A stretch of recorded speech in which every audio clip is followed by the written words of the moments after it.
Hi, good morning everyone. Today is Marathon Sunday. So for the guys that were with me last week, we've got a number of things that we're going to be doing today. So firstly, we are going to start our investors tour. I've switched around the times for the last 2 weeks because the investors, they like to wake up early. So we're going to start at 10 a.m. today. That's what we did last week. So we're going to start with our investors tour. We're going to be in Essex initially. That starts at 10 a.m. That finishes at 12:30. What I've been doing for the investors is giving them a combination of different forms of investments for different strategies. So you've been hearing me talk about cosmetic rehabs for a number of probably years, where I'm explaining to investors that you don't need to do full guts to make money. You read about your time in regards to how quickly can you get in and out. And a lot of the rehabbers and contractors that have attended the tour, I've realized, or I've showed them how to spread their margins, because what it is, they have a system, an economy of scale where they can get in and out within 30 days or sometimes a week because they've got their team. And I'm showing them that within construction, I've already got the clients that basically on the back end going through their mortgage process while you're getting that done. So it's a quick turnaround. And if you look at those quick turnarounds where you're earning like 40 to 50 in 30 days and you're doing them on rapid, where you've got your subbies that you can throw them into different projects while you're doing different construction jobs in the area, you'll realize that it works out. So the investor tour, 10 o'clock to 12:30. 1 p.m. today, we're going to have our open house at 50 Elliott. That's going to be the last open house and probably the last showing. So I'm really excited about that one. That's a 4-bedroom in East Orange, exceptional. And this is basically another... Sorry about that, guys. Everybody wants to call me once I get onto this live thing. But yeah, so rehabs. So this is something that I've learned for the last couple of years, whereby I deal with a lot of investors that they want to flip homes and they don't understand the final furlong in regards to how do you get a product to market, and they don't understand the consumer on the back end. So even though they're experienced and they're like builders or contractors, but they're not understanding what you've got to do to make a finish that someone like myself can get you the top amount of money based on the market conditions.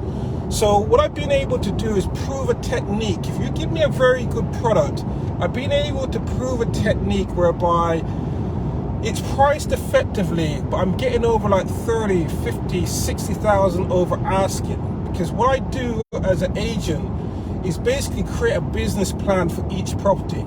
I actually scale this thing out on a map, on a drawing board, and figure out who is the types of people that will be living in this house, and what do they look like, where can I find them, how can I appeal to them, how can I market to them, what language do I need to speak, do I need to get the whole spill.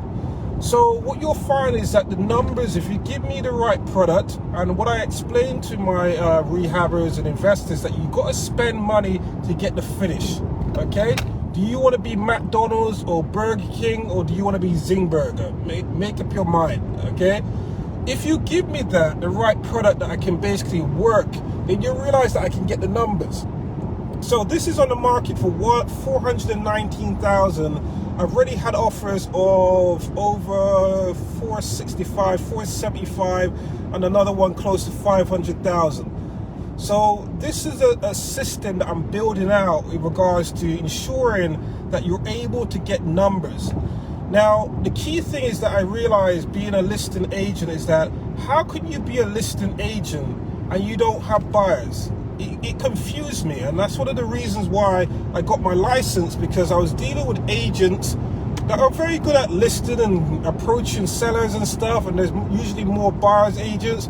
But if they didn't have the MLS or Facebook or social media, they can't sell the house.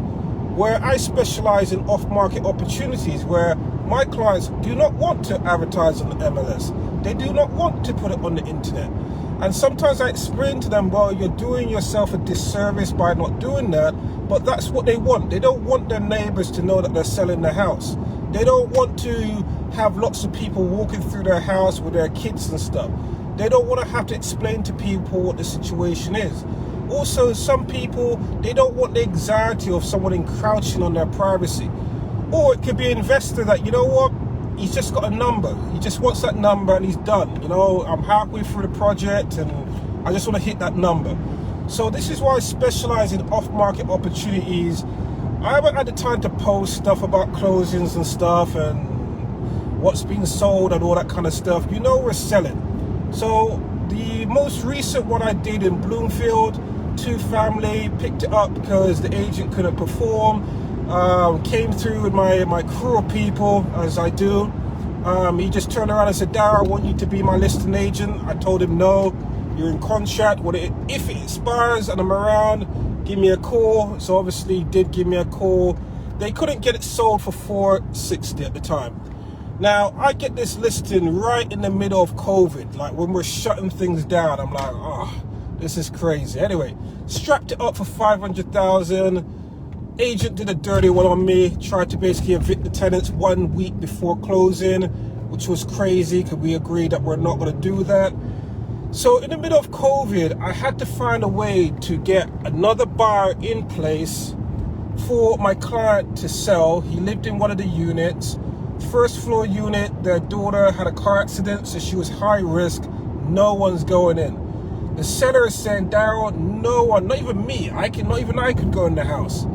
And those are the restrictions or the parameters that I had to work with.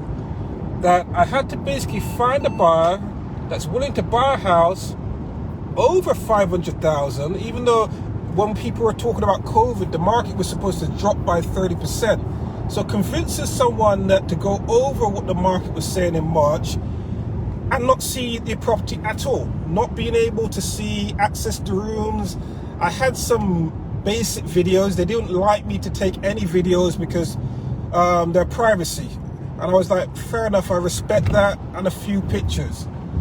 Anyway, got it done. We got an offer accepted at $600,000.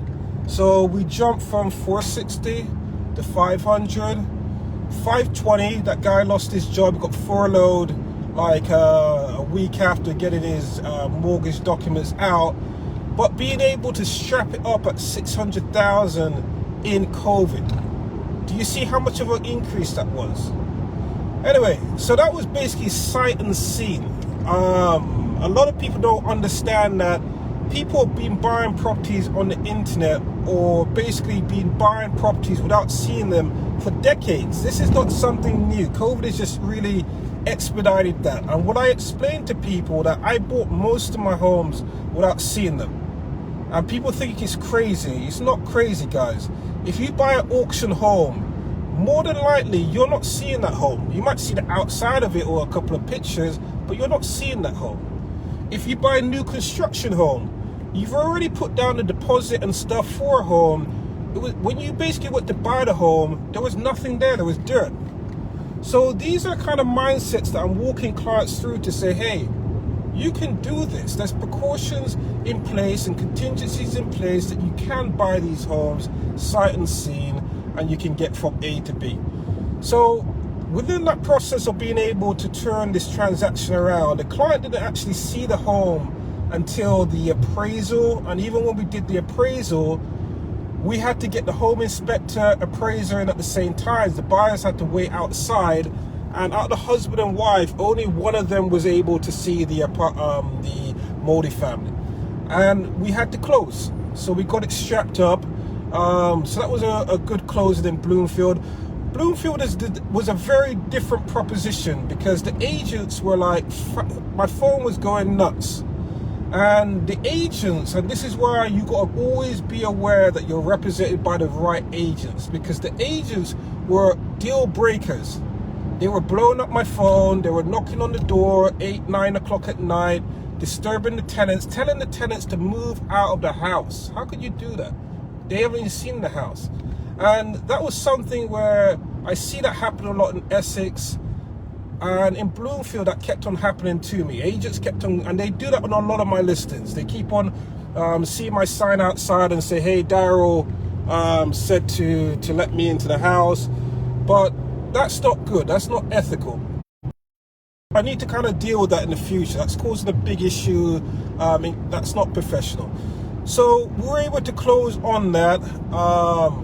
Started off at 460 in the pandemic, 500, 525, accepted the offer at 600,000. That's what the market's showing. So when people are telling me about things dropping out of the sky and stuff, I'm on the ground. I'm telling you what's going on. So in December, January, I was telling you about COVID and what's happening, because I follow what was happening in China since November. Because in December, my tenants in the UK didn't want to pay rent. So I watched the European system when they were shutting down in December, and I was watching this thing like crazy to see what's going to happen. Because it's always anything, if China catches a cold, America is going to get the flu, and vice versa. So I see what was going on, and supply and demand. So when things shut down, I was the busiest that I ever been. You saw I put my mask on, my gloves on, and I hit the ground running. I'm preparing for another wave, hopefully. I shouldn't say hopefully, that's not good. Anyway, hopefully, I'm preparing for another wave, because this is what's happening in Europe at the moment, where we're preparing to shut things down again. You see this happening in Brooklyn. There's businesses in Bronx that are shutting down this week to curb the COVID. That basically creates demand, supply and demand. When you're dealing with real estate, you need movement. You can make money in any form of market in real estate, but when it's stagnant and everybody's just happy and making money and in love with the rates, no one's not doing anything. Sellers are arrogant about their prices. Buyers are arrogant, saying they're going to get a deal. We need to be able to get the prices. So that's the where was I talking about? Investors tour, single family tour. Looking forward to that today. Got a few good picks. What I explained to the guys about the tour is about education. So I've just arrived at my tour. 1, 2, 3, 4, 5. Okay. I'm very proud of you guys. What time is it? It's not even 10 o'clock yet. And I'm glad I've taught these guys that when you're dealing with me, you gotta, I'm here. When you're dealing with me, you gotta get here early, guys. I'm British. And what British means is that if you're on time, you're late, my friend. Yeah, early bird catches the first worm. I expect you to be here before I get here. I've taught you how to underwrite the areas. You should be walking up and down the street like what I do, where I teach people to walk up and down the street, say hello to the neighbors. Hi, do you know anything about this house? Really? Okay. Doing your external research. I'm teaching you to have a mindset of an investor, not just to buy a home. You need to know what you're doing. Suppose you're buying something in a very adverse area. So this is why I said you attend early so you can see what's going on. And if you walk up and down these streets, you realize that people are so used to, how you doing? So used to this happening that they will tell you exactly, oh, this house, this what happened, this happened. And that helps you, because when it comes down to the pricing, that helps you a lot. That's the research and that's the work that I basically do and I put in. So that's the single family tour. Multi-family tour is going to start at 4:30. But for my guys that are coming on the tour, I'd like you to attend 2 open houses before you get to me at 3:30. We've sent you the details. They start at 1 to 4. So what I'd like you to do, attend those 2 open houses, these 2 multi-families in Bloomfield, and then meet me at the first property at 4:30 in Montclair. And then I've got a good surprise for you guys. I've got a good surprise for you guys later on. You're going to like that. I'm going to introduce you to an investor and stuff, a multi-family investor. So, yeah, the market's getting very tight for multi-family investors. And this is very serious because I've been telling my multi-family investors that this is what's going to happen to you.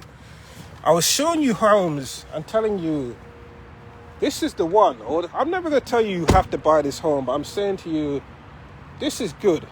And you're like, nah, I just don't feel it, Darrell. Feelings. I just don't get the vibe. I'm like, are we doing feelings? Are we doing business? oh, I have to get the shingles when I walk through the door. I'm like, this is a moldy family. This is about business, my friend. So now you're scrambling around that there's no inventory here for you. And a lot of my clients, and I'm very direct, and it's important that you kind of understand this, that I know what I'm doing.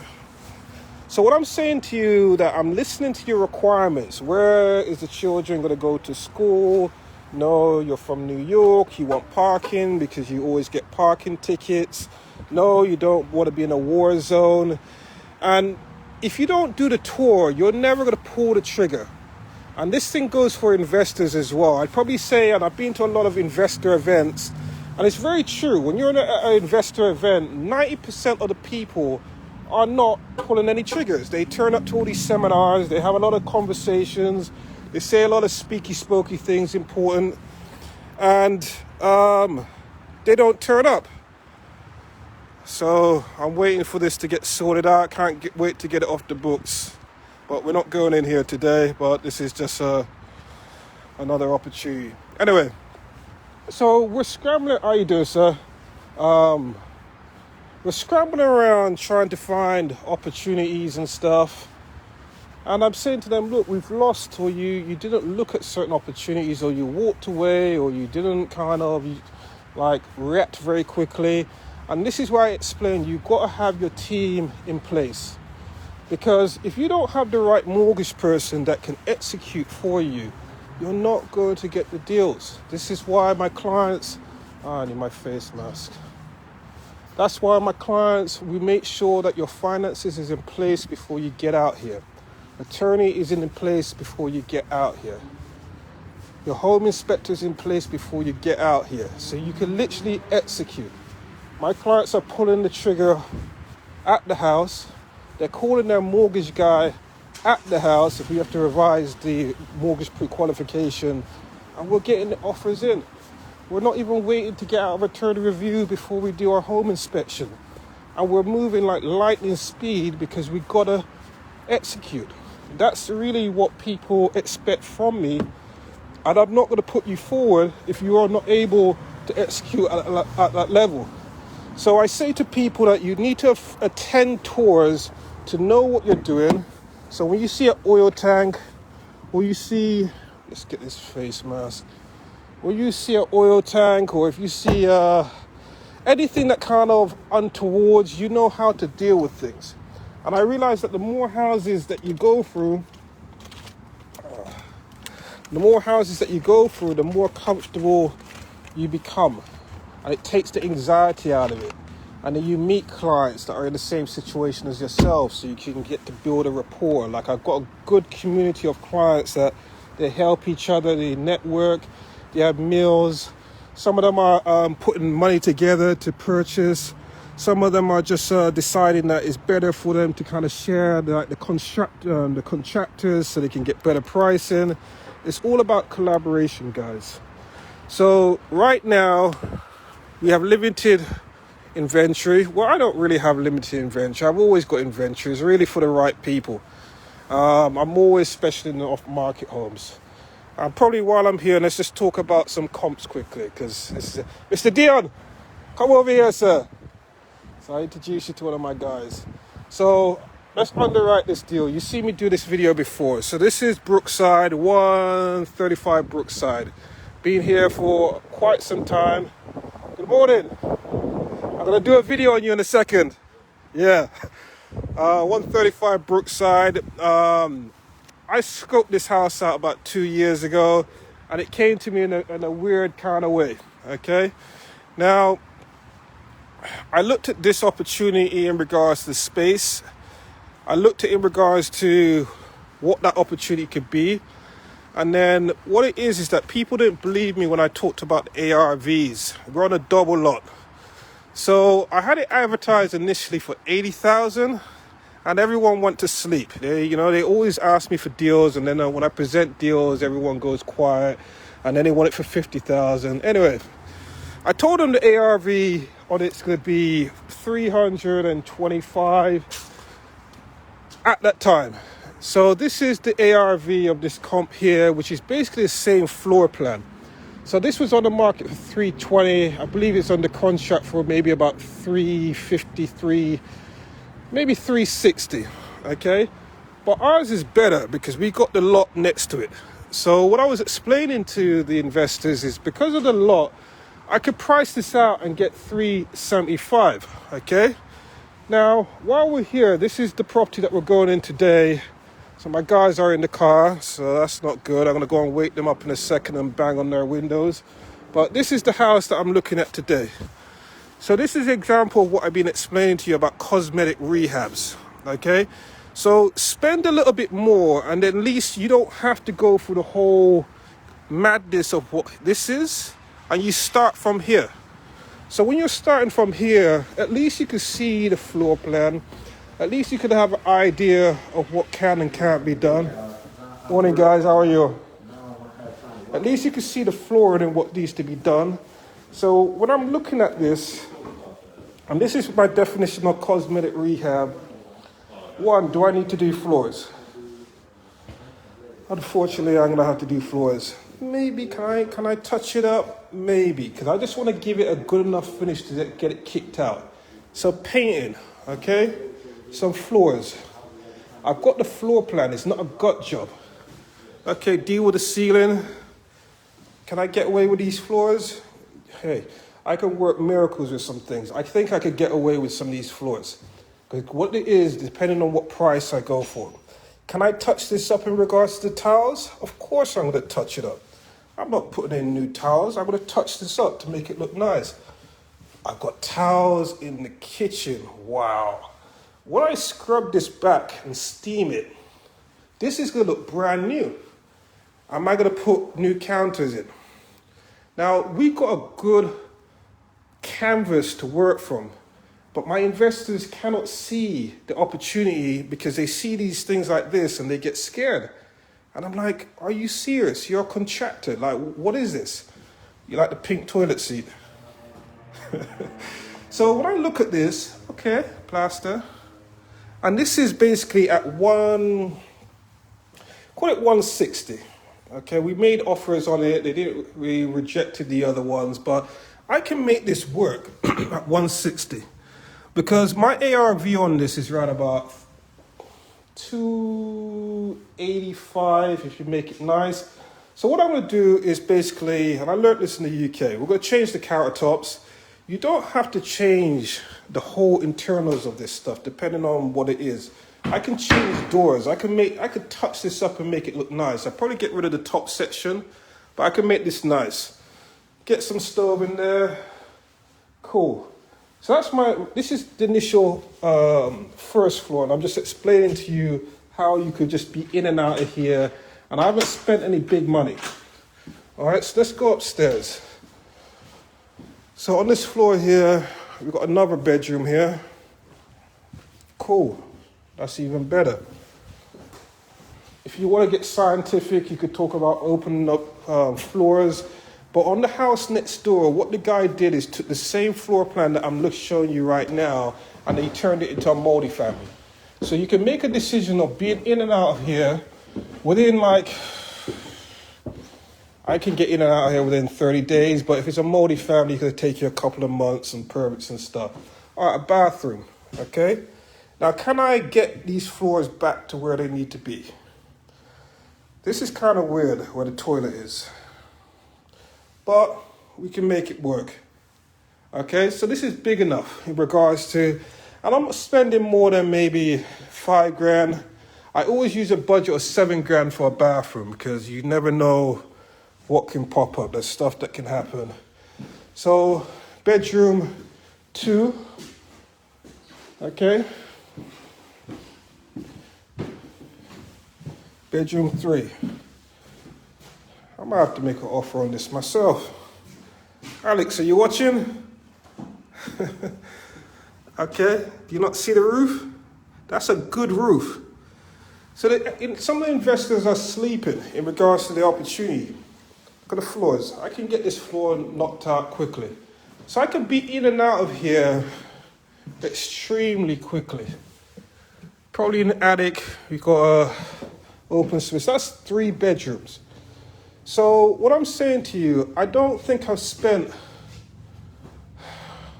you want a Darrell Bailey budget or general budget? A Darrell Bailey budget, I've not spent 20 grand yet. But I'll give you, a newbie budget, let's say 35. So the exciting part about this house that's going to get you the number, because you want to get the highest number. And it's not all this other stuff that I'm showing you right here. This is where the money gets spent. So you got to make a decision. You got to make a decision based on what you're working with right here, how you're going to pimp this out. This is where you make the money.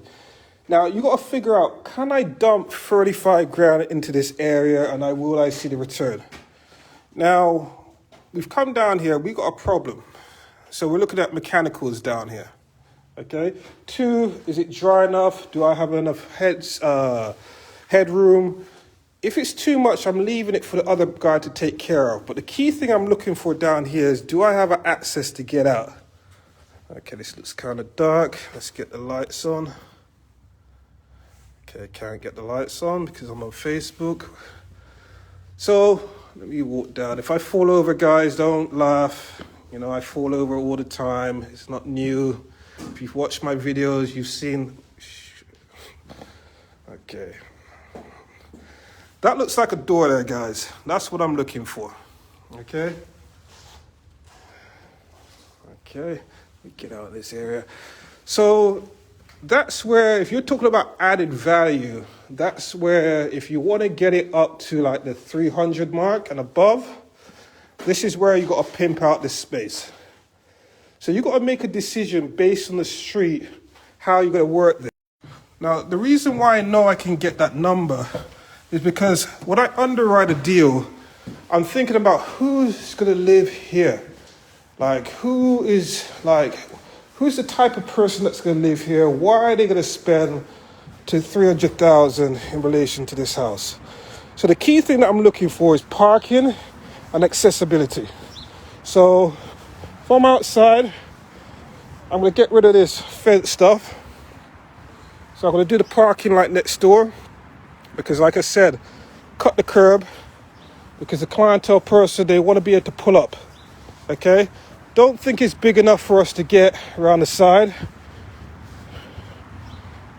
You might do, depending on the type of car. But I want to show you the reason why I know this is going to go at the right price. And real estate doesn't change in regards to one of the main fundamental things of real estate is location. Okay?